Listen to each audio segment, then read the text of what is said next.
আমার লেখাপড়া হলো না কেন? বাপ মরে যাওয়ার পর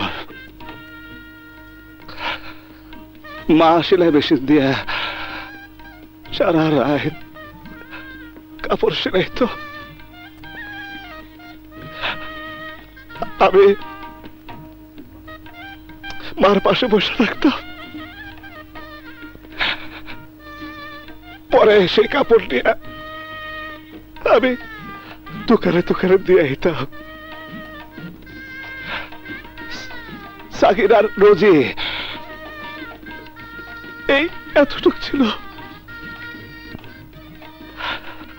আমি এত বড় হওয়া পর্যন্ত